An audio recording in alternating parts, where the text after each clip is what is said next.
Welcome to Wise Women's Stories, a podcast where we dive deep into the essence of womanhood, intuition, transformation, and becoming. I'm Edwina Murphy-Droomer, and rather than skimming the surface, we're here to unravel the true essence of womanhood and the layers that shape and define us. We invite you as you enter this sacred space to take a moment of solitude with just your thoughts, a comfortable chair, a warm cup of tea, and your journal. And I'm Inarra, Aryane, Griffyn. Together we explore the journeys of women who have weathered decades of highs and lows and are now poised to discover deeper mysteries and mastery on their personal development journey. In each episode, we invite you to join us as we work to help you uncover honest insights and share profound stories that empower women to embrace their most authentic, wild, natural selves.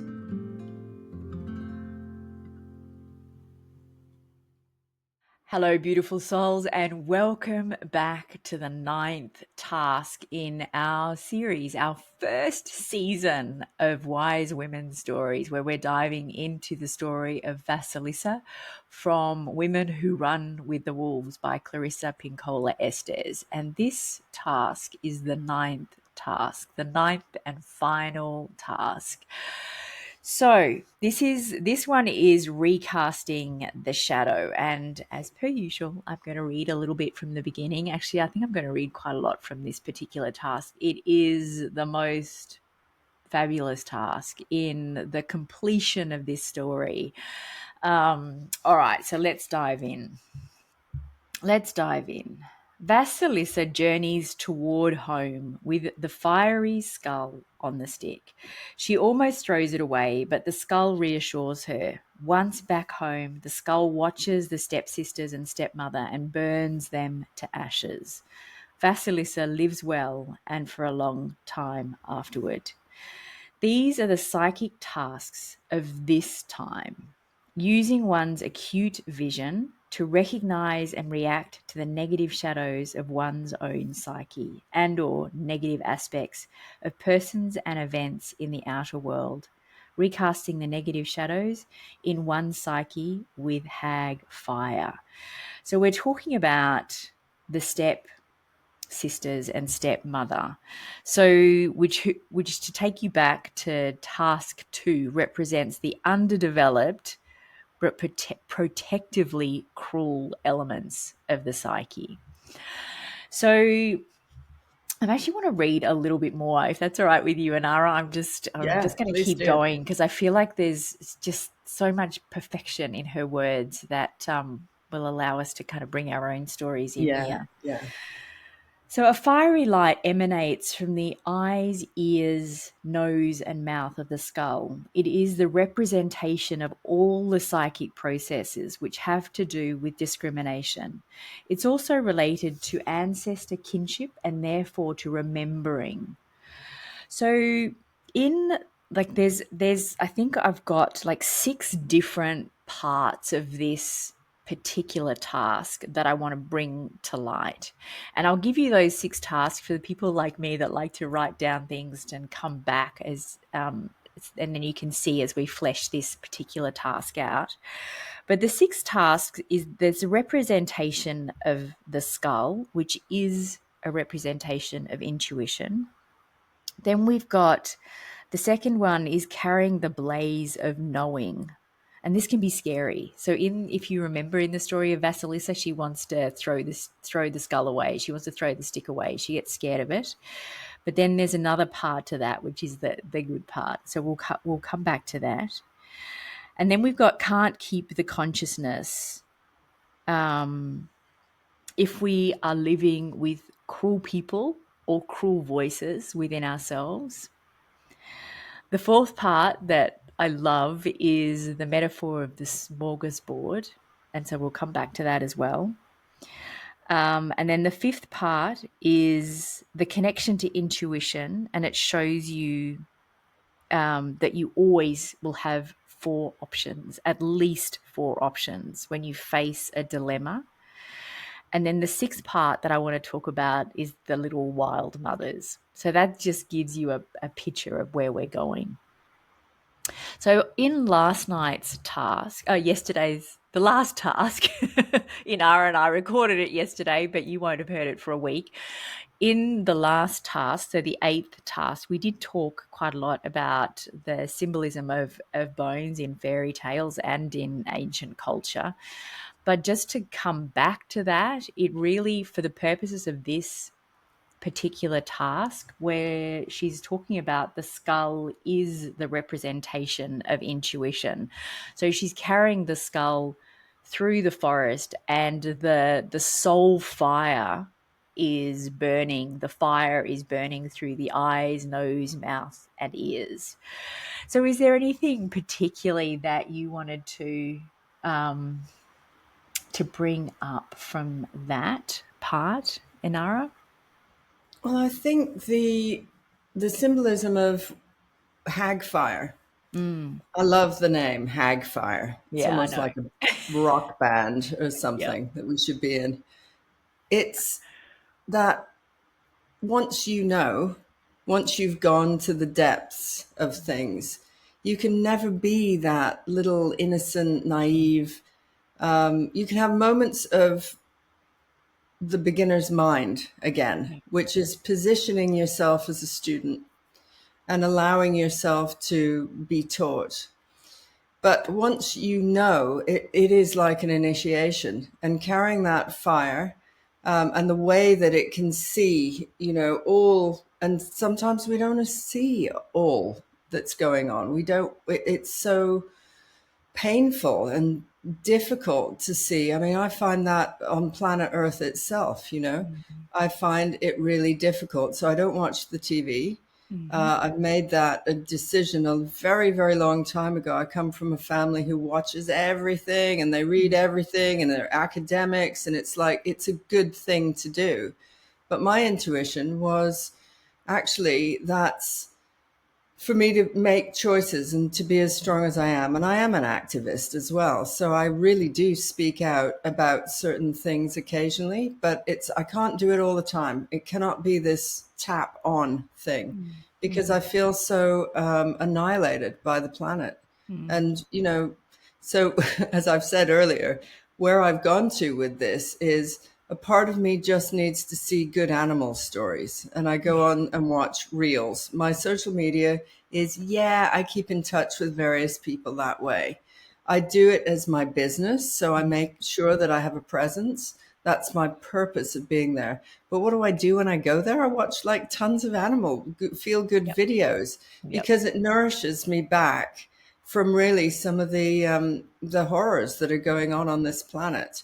And Mm. if I read too much of that, or I come into contact with that, I feel affected as a Yeah. sensitive being. Yeah. So I feel that's really what it's about with the fire. Mm. And the other piece about that is if you are engaging with fire all the time, it makes you very angry. It's an angry element, right? And so it's an excellent element for inspiration. Fire is the one element that can be put out by all the other elements. It can be blown out by air, it can be doused by water or by earth. So it's a delicate element at some level. But when it's fierce, it can burn, it brings up anger, passion, insane rage. So it's tempering your fire. Like, where do you need your fire? You need it sometimes in a fire pit, container symbolism. You need it in a candle form. You need it, but it's like only occasionally do I want my fire raging out of control. You know what I mean? And Mm. that feeling of um, being sucked into other stories, that's the news all the time. I mean, it really is just bad news. The Yeah. news is bad news.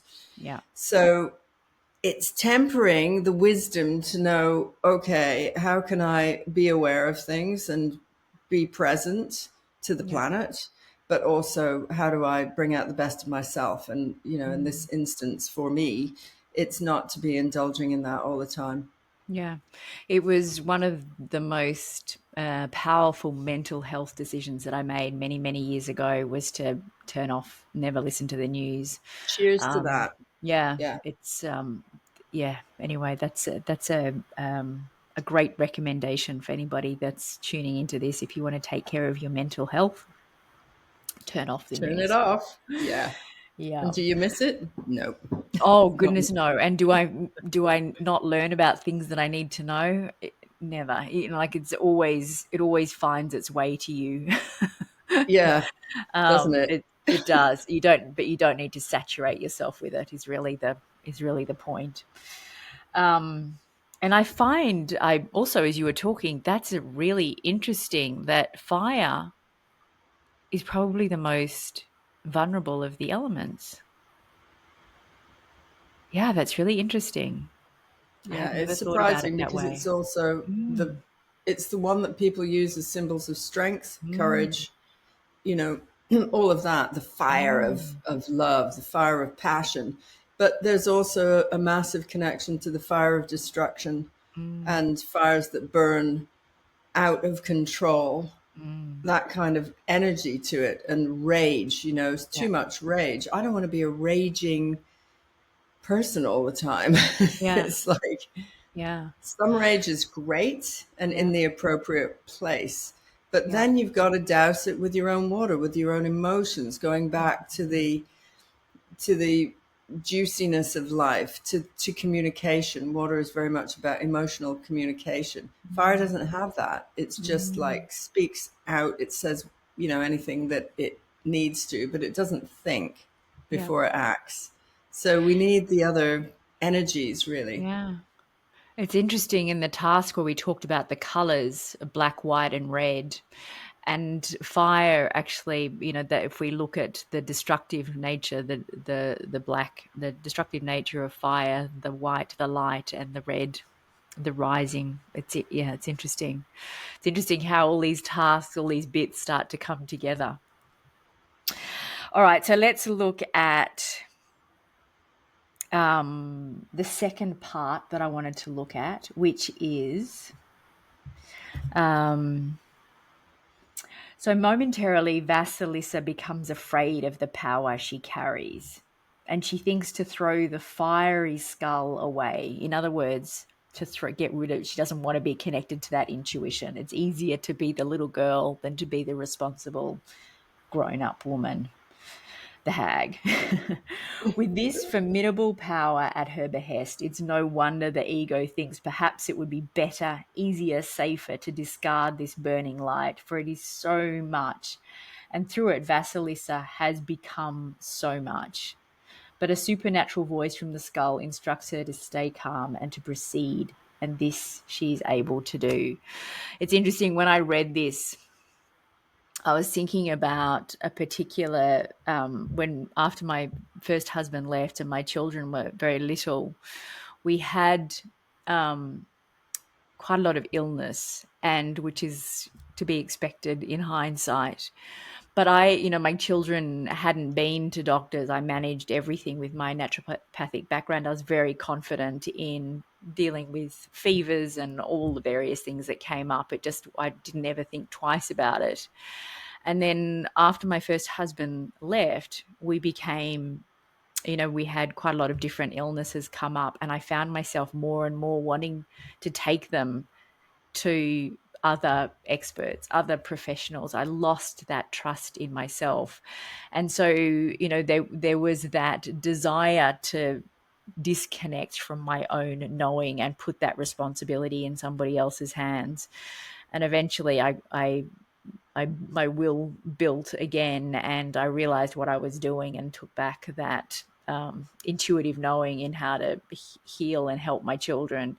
But that was a very sort of clear example that came up in my mind when I was thinking about this, with that lack of trust, the wobble. When you lack trust in yourself and you want other people's opinions, you lean more on other people's opinions than your own. And I mean, we can go through our whole lives doing this. If there's not that awareness that we actually have the answers ourselves. Was there a Yeah. particular story that came up for you with that, Inarra? Well, as you say this now, excuse me, I'm just having a little sip of tea. One of the things that I really relate to was I've always been a teacher of some kind. And I think you and I relate to that. In human design, we both have 5. So Yep. we are the kind of heretics, the new thinkers. Yep. And there was this point in my life where I knew that I was going to be a coach. So I'd shifted from being yoga teacher for many years and then also high priestess teaching for many years under those hats. And all of a sudden, I'm under a business hat, knowing that some of the unusual aspects of the way I look at things would be considered super weird by a lot of people. Right. And there's this moment, I just remember it, and I think a lot of people do it. You copy other people's methods because you don't trust your own. So there was this phase, and I just remember it was like, oh my God, like, yes, I can teach people how to make 100 grand in, whatever, 10 days or something. But none of that was my language. But I started doing some of that, like, because it was like, at the time there was all this languaging of the 6-figure year, the 7-figure year, then you're going to break into the 8-figure year. And I remember doing a course, actually putting one out about something like that, and it was completely ridiculous. It was not my essence of how I work. But when you're stepping into a new world of just being seen as like business coaches, there has been an opinion of what that looks like. They should look like they're sort of, corporate, etc. And I just didn't fit any of that. And yet I did very well. So it took me a while to come back and really trust these big decisions around big money, that kind of thing. I was almost put off by big money because I was associating it with, my family don't see wealthy people in a good light. It's an old story, ancestral, like poor people are good, rich people are bad, that thing that I had to break. But actually I had a very interesting ceremonial experience, and it was with ayahuasca, and I was having a tremendous, like, great moment of bliss and whatever. And then I got this voice. You often get a kind of voice coming through, and it said, "Are you willing to work with the super rich?" And I was like, whoa, it wasn't an instant yes. It wasn't like, wee, yeah. It was like, oh, okay, a bit like that. And so it dispersed. I left the ceremony, and then about 8 weeks later, I see an article in Facebook about a billionaire who has used his money to pay to kill one of the last black rhinos on the planet. Heartbreak, especially I'm an animal lover. I was just like, oh my God. And then about 3 days after that, I saw another article about a billionaire who I believe he's in Switzerland, and he's buying up 15% of the land. He will have achieved that by the time he dies, and giving it back to indigenous leaders.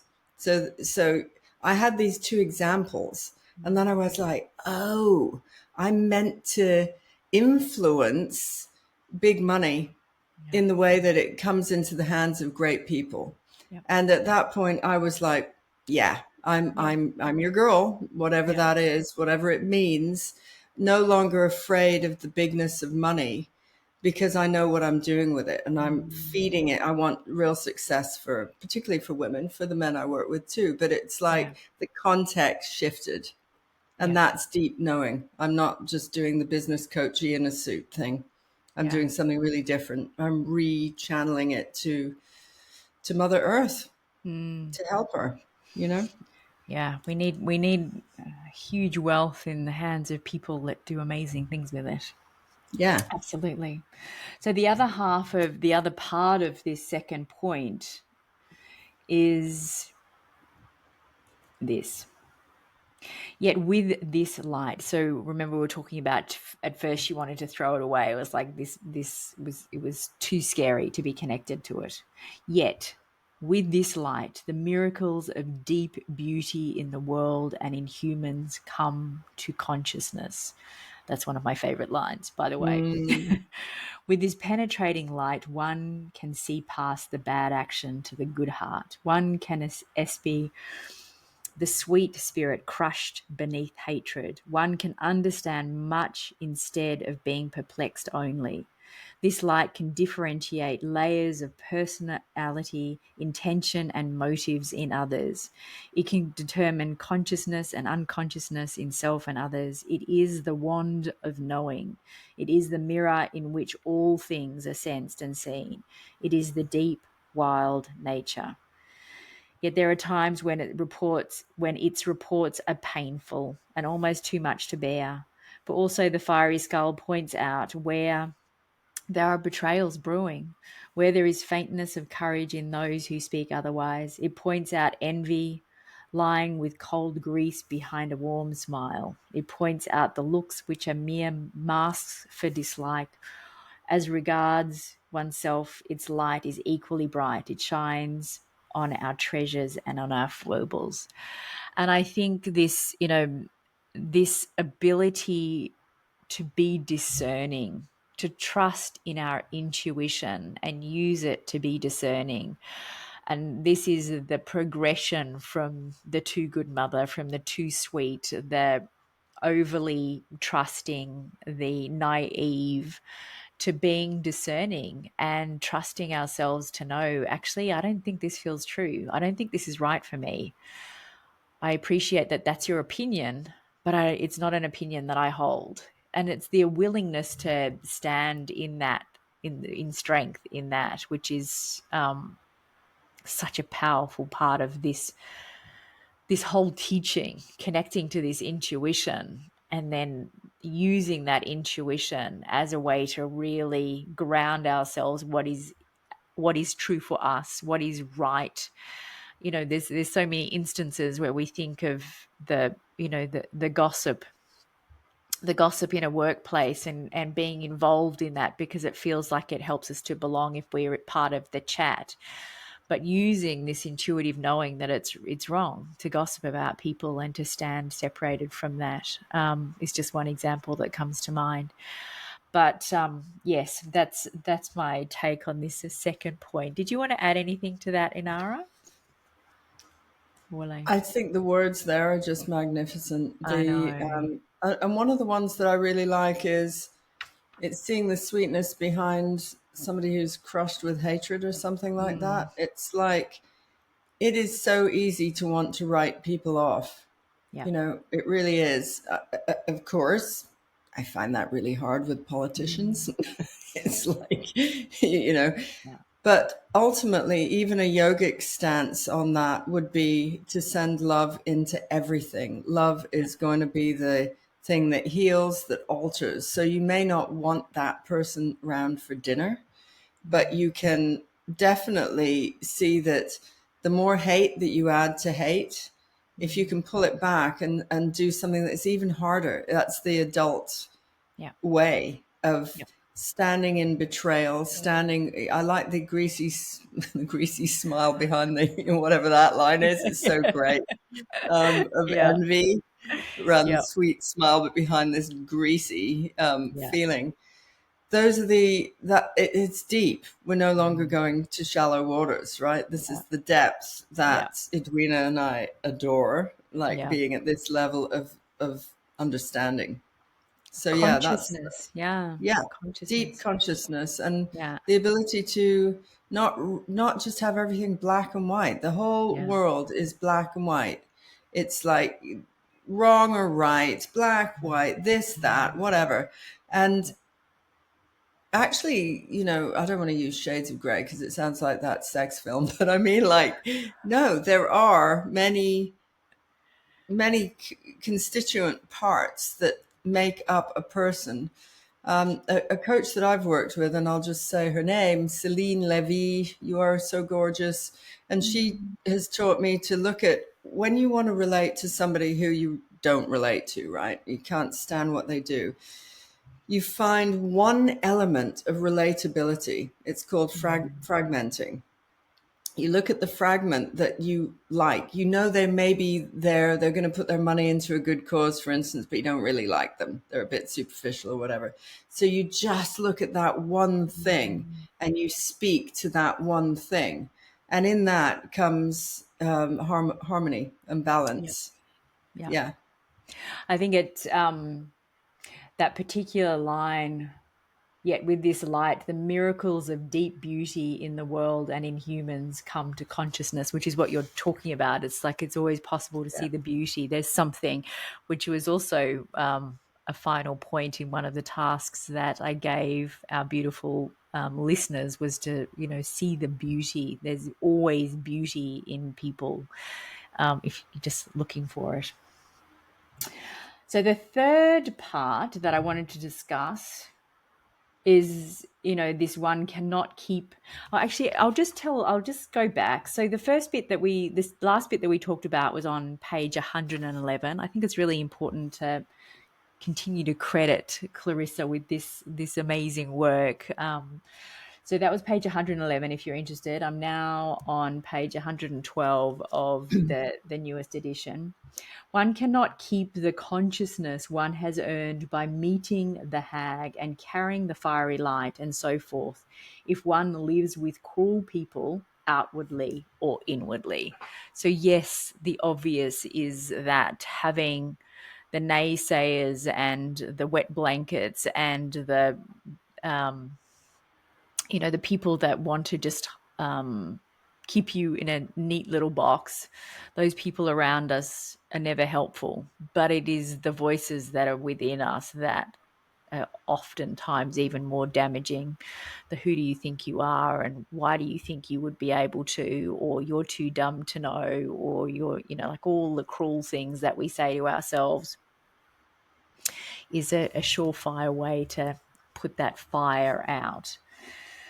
The fourth part, I love this one. So this is the smorgasbord analogy, which I think is so powerful. So in the book, Clarissa gives the analogy of using a smorgasbord. So she talks about how do we, this is going back to the idea of discernment again, because if you look at a smorgasbord, there are so many things on that smorgasbord that are going to be a draw. They're going to be appealing. It's like, oh my gosh, I could have 3 layers of this and a bit of that, and I'll add some of this, and I need cheesecake and tiramisu and ice cream and sprinkles. And it's hard to say no when your eyes are open and you're looking at everything. So if you think about life and the choices that we have, it's like, do I do this? Do I do this? Do I do that? What do you think? What do you like all these different choices.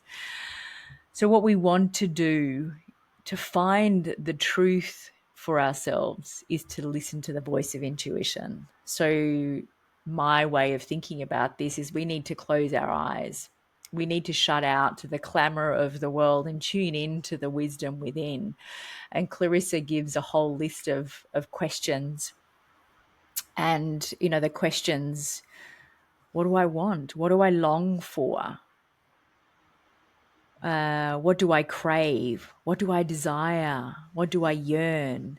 So these are the questions that we get to ask ourselves. Like, what is it that I am here to do? What calls to me? What excites me? What lights up that soul fire? So this is the smorgasbord analogy, which works really well in my brain. Was there anything that you wanted to add to that, Inarra?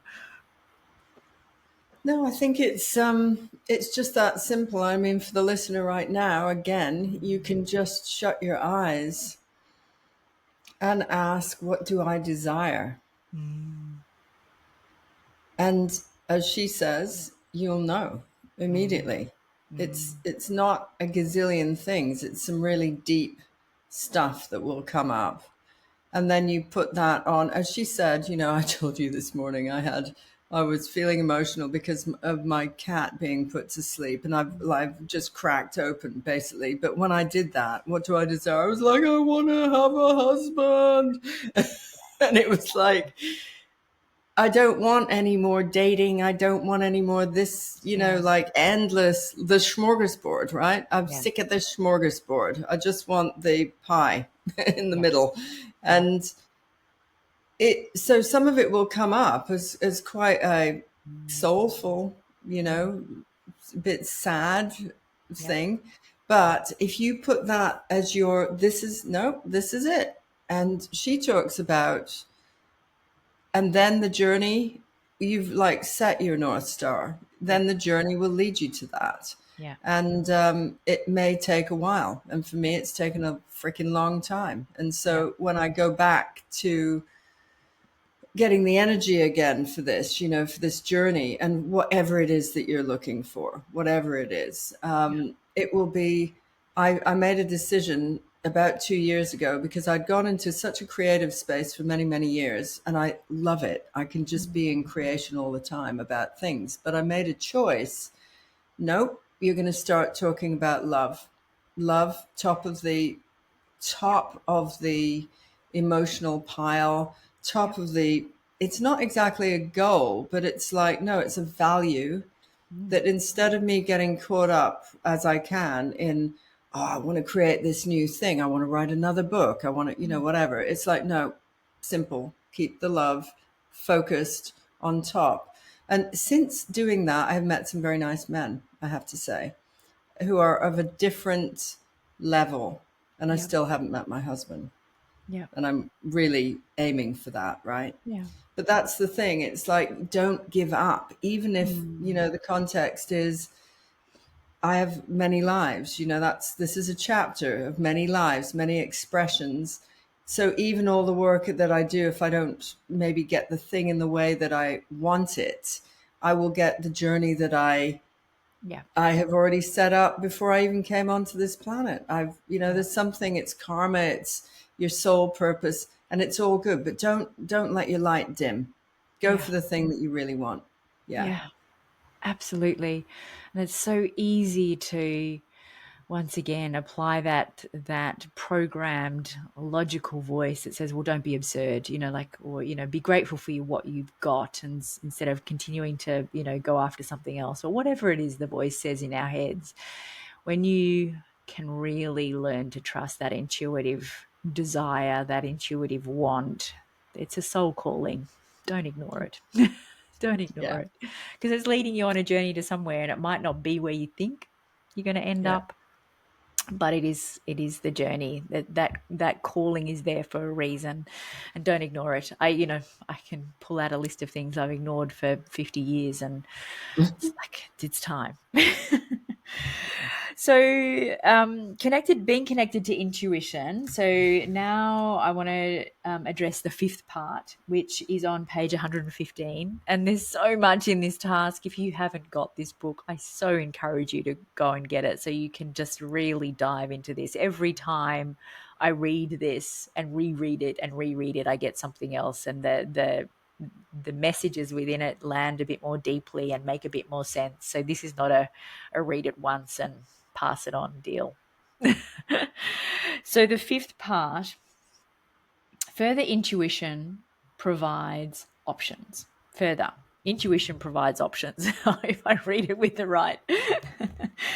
When you are connected to the instinctual self, you'll always have at least 4 choices: the two opposites, and then the middle ground, and taken under further contemplation. So if you're not vested in the intuitive, you may think you only have one choice, and that it seems an undesirable one. And perhaps you feel that you ought to suffer about it and submit and force yourself to do it. No, there's a better way. Listen to the inner hearing, the inner seeing, the inner being. Follow it. It knows what to do next. One of the most remarkable things about using intuition and the instinctive nature is that it causes a sure-footed spontaneity to erupt. How many times in our lives do we, say, but I had no choice, I had to? There's always a choice. And I think the way to think about this that serves me is to take out good and bad. What if there's no good and bad? What if there's no right and wrong? Right? What if and nobody else's opinion matters? If you're facing a decision on something, think of like contemplate the four choices, the two opposites. There's a middle ground, and then how can I contemplate this further? What's another option? Because there'll always be a fourth. So that's this bit. It's very reassuring, I feel, Yeah, you know, yeah, rather than just feeling like you're backed up. And it's absolutely true that we always have a choice. And in the more complicated way of the world, people will say about really difficult situations, like, I remember with terminal illness, for instance, and that choose your yeah, life, choose it. So even if there's difficulties, like, you've got breast cancer or whatever, choose it. And yeah, from there, when you, rather than rejecting your whole life, your experience, and then what? Then go into these, contemplations of, well, what's the next step on that journey? yeah. Actually, I want to say this just for a moment, that a while ago, I was in Chalice Well 2 years ago, and it's a very sacred site in Glastonbury, England. And there's this beautiful red stream. It's been a pilgrimage site for thousands of years, and it's known as, it's a very altered state kind of place. And there were these three women, very young, in their 20s. They came in while I was there, absolutely stunningly beautiful. I mean, they were just like these nymphs, and they were playing in the water and, talking. And at one point, they asked me, could I take a photograph? So I took some shots of them, and then we ended up on Facebook. And the most beautiful of the three was somebody, she was like this magical elfin. And I connected with her on Facebook. And then about 6 months after that experience, and I would say she's probably maybe 24, something like that. I read this Facebook post that she's got very accelerated breast cancer, very, very young. And I watch her go through from being this stunning, beautiful, carefree little elf into, she has to have both breasts removed. Then she has to have all her lymph nodes removed from both arms. The pain that she went through, lost all her hair, the journey of like hell that went on. And I remember, so it's been 2 years and she has made it through. And it's like you wouldn't know, because there were so many times when it didn't work. There was something didn't work. And then there was another disaster happened. And then you just see her in hospital just withering away. And I would send her this message again and again: choose your life, choose it. And, as somebody who's also had a terminal illness at one point, and I told her that, I was able to be like, no, it's like, come on, girl, even though I didn't know her very well. And funnily enough, I just bumped into her on the summer solstice this year in Glastonbury, in the same place. And she's a different person. She's a wise elder, and she's probably, 26, something like that. But she's got this, and she's full of life. I mean, Yeah, it was amazing seeing her. So yeah, even the worst things that you think, you'll always have a choice. yeah. Yeah.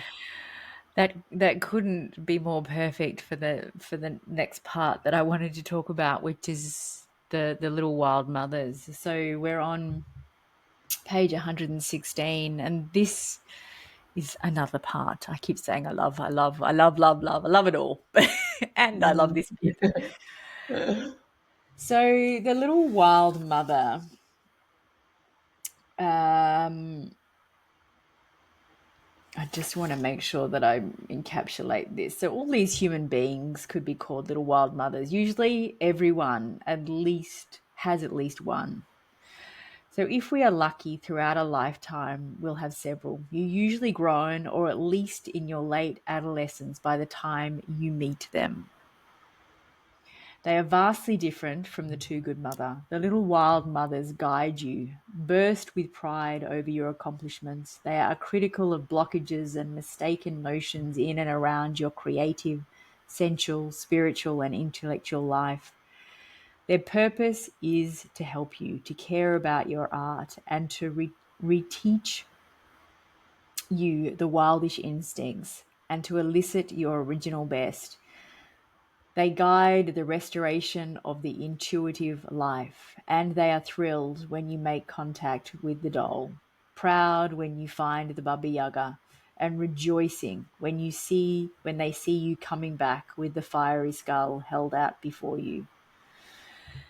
Like this part for me, because I had a very tumultuous relationship with my own mother, and I learned a lot from her, and I love her dearly.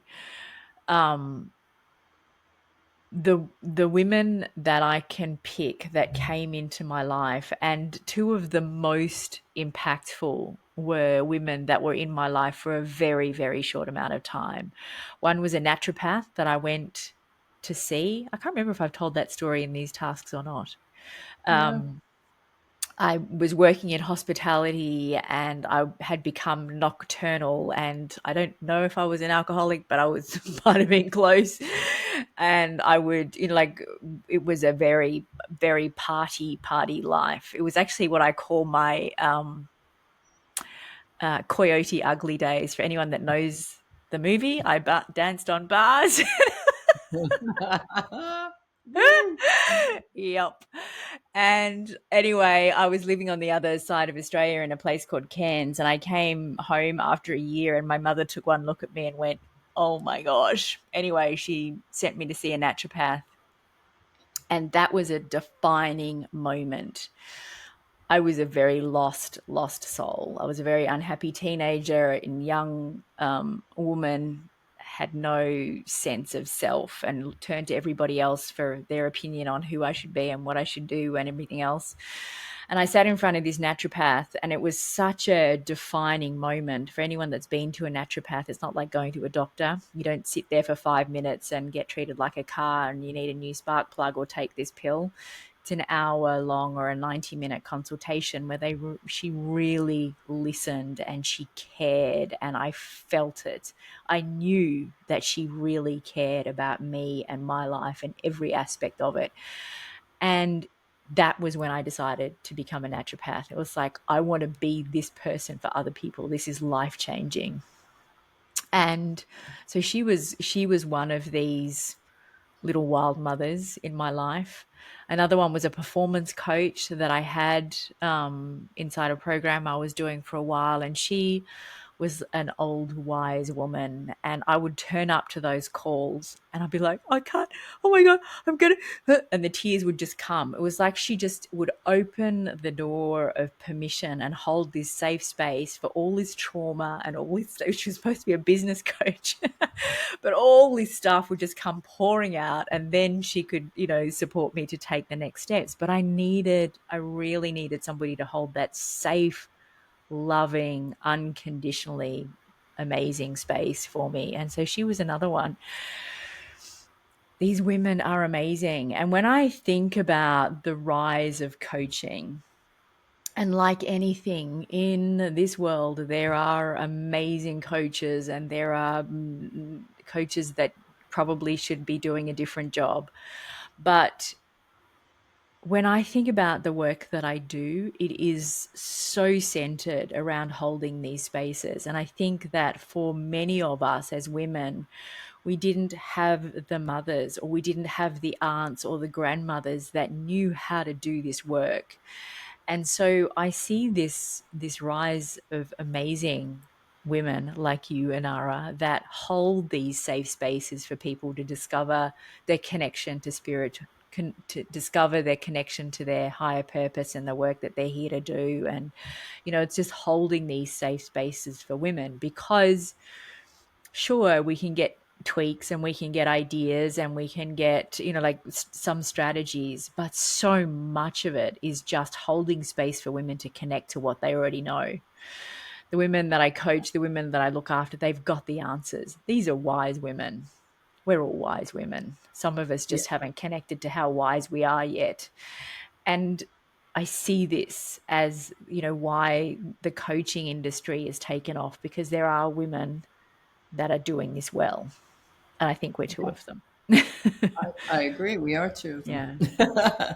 We are. Yeah. And there's a feeling about it and the desire to, for me, as being one of those magical, wild women that hold space for others to become great. Well, one of the things that goes out the window is envy.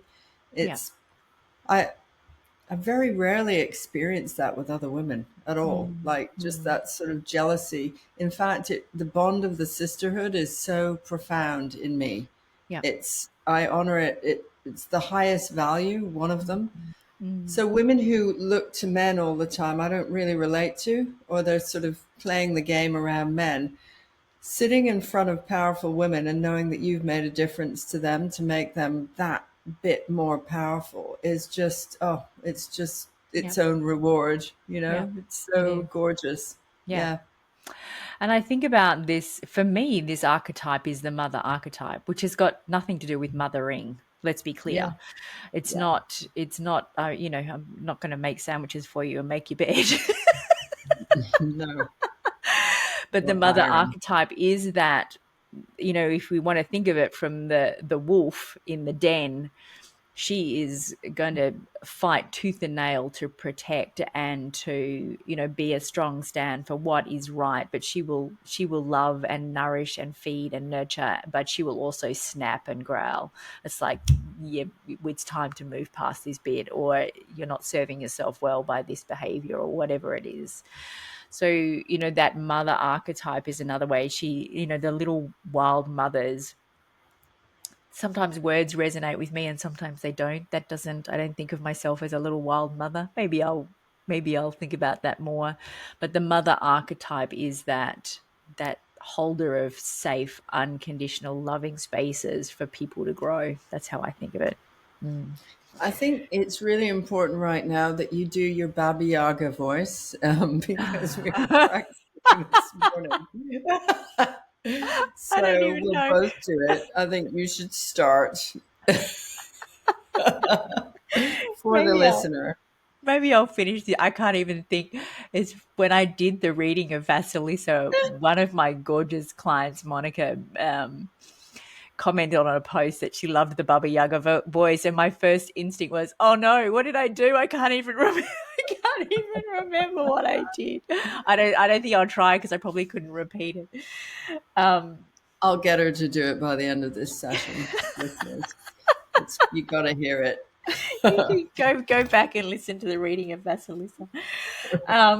Okay, so where are we going to finish up this bit? Let's finish this bit up. So, what I underlined here is we endeavor to learn to be born what must be born, whether all the right people are there or not. Nature does not ask permission. Blossom and birth whenever you feel like it. As adults, we need little permission, but rather more engendering, much more encouraging of the wild cycles, much more original vision. So, how does one make such a decision? Ask within for advice. She is the mother of the ages. Nothing surprises her. She's seen it all. For most women, to let die is not against their natures, it is only against their training. This can be reversed. By the light of the fiery skull, we know.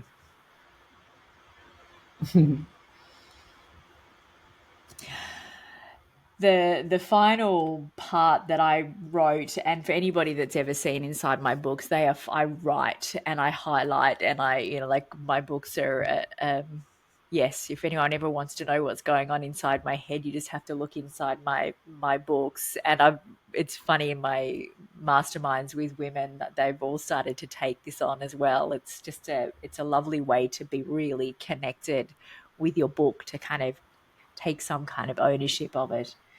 But I wrote in the bottom of this particular chapter to finish this up is the breathe life into yourself and the world around you. Gorgeous. Yeah. So beautiful souls. That is the end of season 1 of Women Who Run, of Wise Women's Stories. I nearly said Women Who Run with the Wolves, of Wise Women's Stories. And there is more coming. There's another season. We've got the Doorway program, which is going to be a deepening of this work. This is work where I think the way to really explain what the doorway is going to be is rather than just listening, you get to partake in this work with Inarra and I. So we will be there holding beautiful, safe, nurturing spaces for you to bring this work into your life. And we'll be there to have those conversations with you, to flesh it out, to put flesh on the bones, so to speak. But in season 2, we're going to be diving into a different book. And that book is called Daughters of Copper Woman. And this is a book that I haven't read yet. So between now and when we come back to record season 2, I will have read it and be part of the conversation. But Inarra is going to lead the next season because this is her love, her book. So Inarra, perhaps if you talk to us a bit about this one. Daughters of Copper Woman is a book which, when people ask me, what should I read? It's one of my top 2 books that I suggest to people. And what is amazing, it's First Nation, it's Canadian. The history of First Nation women and what you understand is its origin stories. So they're talking about the origin of life itself. How did we come to be? And for many, many years, there was within their own tribe an agreement never ever to let these origin stories out. And then at a certain point, Ms. Cameron goes on her own journey and gets insight that it's time for even Western women to hear these stories. Yeah. So she broke the lineage of silence around this. She's First Nation herself. And then she wrote it. And even within the book, you'll hear about what that process was like for her to do that. So it's a big, big step, ancestral wisdom that comes down. It's got to be like hundreds of thousands of years old.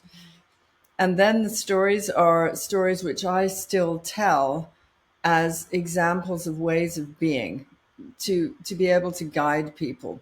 But I will give you a little mystery. There's one which is about a character called Snot Boy.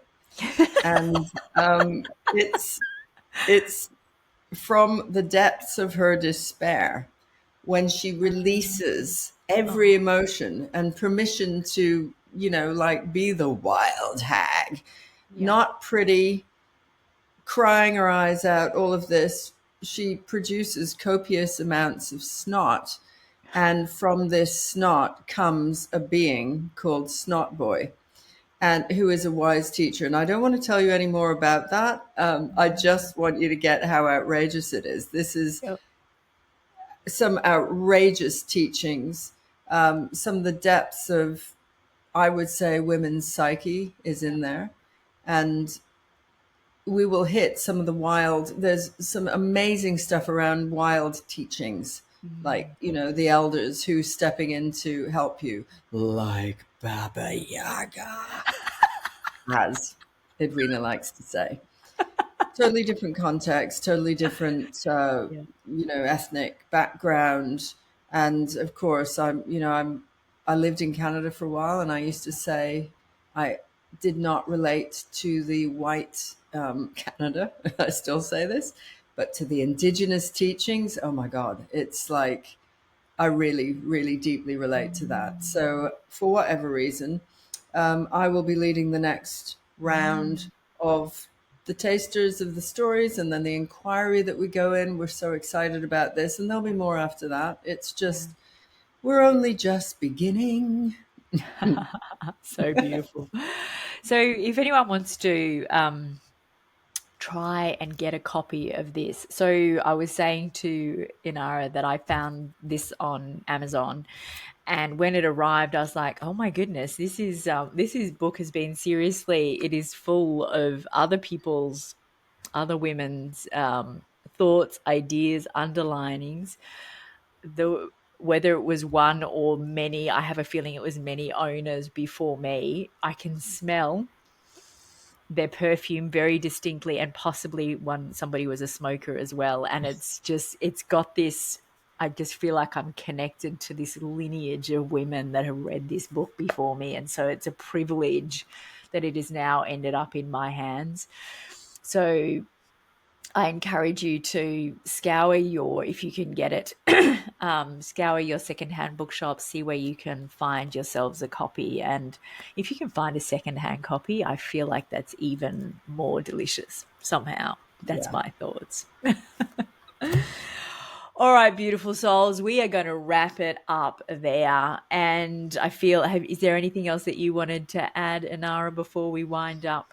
No. Just what a delicious process this has been. Yeah. It's as fun for us as I hope it is for you, the listeners, and so much pouring out of this for Edwina and myself. We're just Yeah. on our own journey as Yeah. well. Yeah, it's been an absolute privilege and an honor to hold this space and to record these recordings and to connect with you, Anara. Yeah. So yeah, it is goodbye for now, but certainly not goodbye permanently. We'll be back with season Just au 2. revoir Au until revoir. we meet again. Au revoir. All right, beautiful souls, that is it from us for now. Mwah. So much love and So bye for much now. love.